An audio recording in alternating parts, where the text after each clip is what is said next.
আবরারকে হত্যা করেছেন, এদেশের হাজারো মানুষকে দেশ ত্যাগ করতে বাধ্য করেছেন, আপনি হাজারো মায়ের বুককে খালি করেছেন, আপনি হাজারো মাকে বিধবা করেছেন, আপনি হাজারো বাচ্চাদেরকে এতিম করেছেন, আপনি হাজারো সন্তানকে ধুকে ধুকে মারার বাধ্য করেছেন, আপনি দেশটাকে লুটপাট করার চক্রান্ত করেছেন, আপনি দেশটাকে বিক্রি করার ষড়যন্ত্র করেছেন। যেরকম ফিলিস্তিনি মানুষরা তাদের অধিকার বাঁচার জন্য, অধিকার আদায়ের জন্য জীবন উৎসর্গ করে বোমার সামনে ঝাঁপিয়ে পড়েছে, আমরাও জীবন উৎসর্গ করে আওয়ামীদের বিরুদ্ধে ঝাঁপিয়ে পড়বো, আন্দোলন করবো, সংগ্রাম করবো, উদ্ধার করে ছাড়বো ইনশাআল্লাহ। নহে সমাপ্ত কর্মমোদের অবকাশ নয় বিশ্রামের, এখন আন্দোলন হবে, আগামীকাল সংগ্রাম হবে, পশু অবরোধ হবে, পশু হরতাল হবে, গোটা ভারত অবরোধ করা হবে ইনশাআল্লাহ।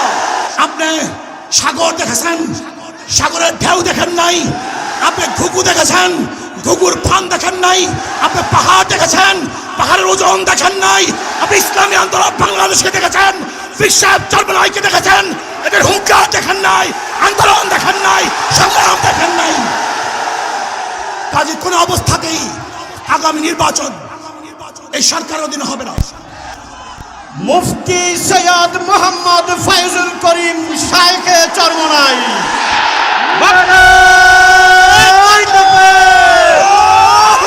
নেতা নয়, নীতি চাই, যোগ্য নেতা পাইছি ভাই, এই সারা পাল্লায় শুনতে পাই, এই সারা দেশে কোনো মার্কা আছে, এই কোন সে মার্কা?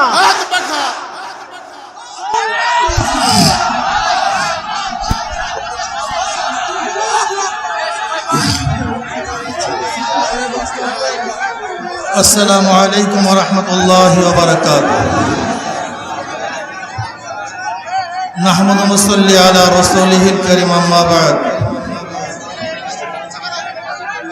আউযু বিল্লাহি মিনাশ শাইতানির রাজীম। বিসমিল্লাহির রহমানির রহিম। জাআল হাক্কু ওয়া যাহাকাল বাতিল, ইন্নাল বাতিলা কানা যাহুকা।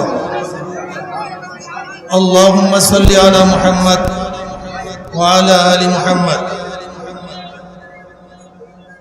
ইসলামী ছাত্র যুব আন্দোলন কর্তৃক আয়োজিত আজকে সম্মেলনের সম্মানিত সভাপতি, উপস্থিত আমাদের শেরে তাজ ইসলামী আন্দোলনের আমির হযরত পীর সাহেব হুজুর চরমনাই দামাত বরকাতুল আলিয়া, সর্বস্তরের জনগণ ভাইয়েরা আমার, আমরা কেন উপস্থিত হয়েছি? আমাদের অধিকার আদায়ের জন্য, ভোটের অধিকার আদায়ের জন্য, আমাদের ন্যায্য অধিকার আদায়ের জন্য, আমাদের মান সম্মান ইজ্জত আবরুকে রক্ষা করার জন্য, এই ভূখণ্ডকে রক্ষা করার জন্য, এই জাতিকে রক্ষা করার জন্য, গোলামীর জিনজির থেকে নিজেদেরকে মুক্ত করার জন্য আজকে এখানে উপস্থিত হয়েছে। আওয়ামী সরকার বারবার ভোট চুরি করে ক্ষমতায় আছে, সে ভাবছে আগামী নির্বাচনেও ভোট চুরি করেই তিনি ক্ষমতায় থাকবেন।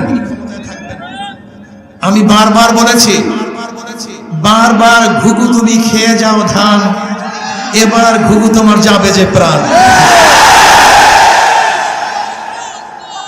14 নির্বাচন প্রহসনের নির্বাচন ছিল, 18 নির্বাচন ডাকাত এবং চুরি নির্বাচন ছিল, দিনের ভোট রাত্রে করেছে। বর্তমান অবৈধ সরকার বারবার আক্ষেপ করে বলে আমাদেরকে নামাতে চান কেন, আমাকে নামাতে চান কেন, উনি বুঝিন না ওনাকে নামাতে চাই কেন। উনি বলেন আমি পদ্মা সেতু করেছি, ট্রেন লাইন করেছি, আমি ট্যানেল করেছি,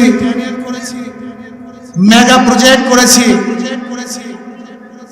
কিন্তু আমরা প্রশ্ন করতেছি আপনি মেগা চুরি করেছেন, মেগা ডাকাতি করেছেন, মেগা খুন করেছেন, 100 ধর্ষণের পরে সেঞ্চুরি পালন করেছেন, আবরারকে হত্যা করেছেন, এদেশের হাজারো মানুষকে দেশ ত্যাগ করতে বাধ্য করেছেন, আপনি হাজারো মায়ের বুককে খালি করেছেন, আপনি হাজারো মাকে বিধবা করেছেন, আপনি হাজারো বাচ্চাদেরকে এতিম করেছেন, আপনি হাজারো সন্তানকে ধুকে ধুকে মারার বাধ্য করেছেন, আপনি দেশটাকে লুটপাট করার চক্রান্ত করেছেন, আপনি দেশটাকে বিক্রি করার ষড়যন্ত্র করেছেন।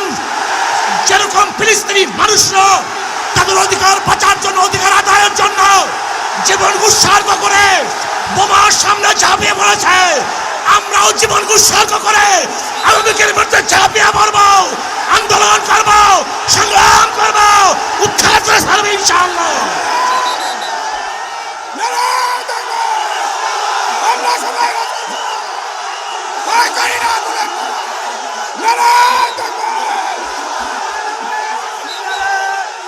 ভারত যেরকম ফিলিস্তিনিরা তাদের অধিকার আদায়ের জন্য, তাদের ভূমিকে রক্ষা করার জন্য,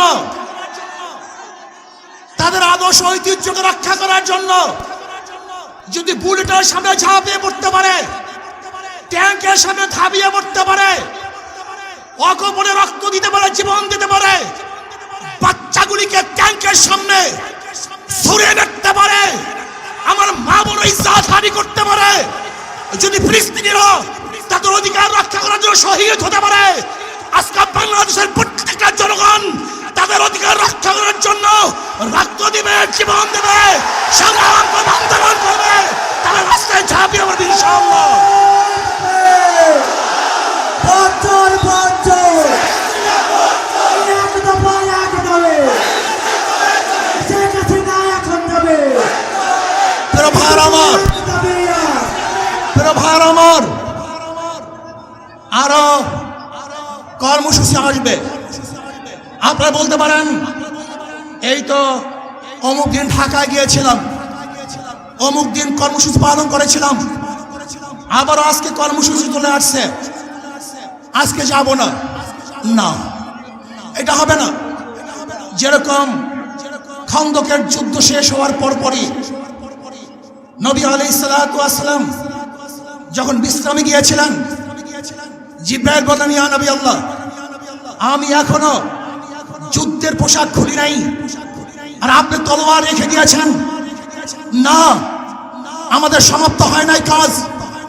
বনু কুরাইজায় মার্চ করেন সেই ক্ষুধার্ত সাহাবীরা যারা দুর্বল হয়ে গেছিল খন্দকের যুদ্ধে, সেই অবস্থা আবার বনু কুরাইজায় মার্চ করেছিল, তলোয়ার ধরেছিল, বনু কুরাইজা অবরোধ করেছিল, ওদেরকে চিরতরে গোটা দুনিয়া থেকে নিস্তব্ধ করে দিয়েছিল। আজকে আমাদের বসে থাকলে হবে না, এক কর্মসূচি পালন করার পর জিরালে হবে না, আমাদের বসতে পারবো না, সময় নাই বসার, নহে সমাপ্ত কর্মমোদের অবকাশ নয় বিশ্রামের। এখন আন্দোলন হবে, আগামীকাল সংগ্রাম হবে, বসে অবরোধ হবে, বসে হরতাল হবে, গোটা বাংলাদেশ অবরোধ করা হবে ইনশাআল্লাহ। প্রিয় ভাইরা আমার, এর জন্য বলবো শেখ হাসিনা সরকারকে বলতে চাই, যদি সোজা আঙ্গুলে ঘি না ওঠে বাংলাদেশের জনগণ আঙ্গুলকে ব্যাখ্যা করবে। আপনি সাগর দেখেছেন, সাগরের ঢেউ দেখেন নাই, আপনি ঘুঘু দেখেছেন, ঘুঘুর ফান দেখেন নাই, আপনি পাহাড় দেখেছেন, পাহাড়ের ওজন দেখেন নাই, আপনি ইসলামী আন্দোলন বাংলাদেশকে দেখেছেন, বিশ্বের চর্মনাইকে দেখেছেন, এদের হুঙ্কার দেখেন নাই, আন্দোলন দেখেন নাই, সংগ্রাম দেখেন নাই। কাজে কোনো অবস্থাতেই আগামী নির্বাচন এই সরকারের অধীনে হবে না। আগামী নির্বাচন প্রশাসনিক নির্বাচন সহ্য করবে না। কাজে এর জন্য যদি আমাদের রক্ত দিতে হয়, জীবন দিতে হয়, সব কিছু দিয়েও বাংলাদেশের অধিকারকে ঠিক রাখবো, এই ভূমিকে বাঁচাবো। আমরা পরাধীন হব না। দিল্লির গোলামি বাংলাদেশের জনগণ করবে না, করতে পারে না। আমরা স্বাধীন হয়েছি, স্বাধীনভাবে বাঁচবো। আল্লাহ আমাকে এবং আমাদের সবাইকে কবুল করেন।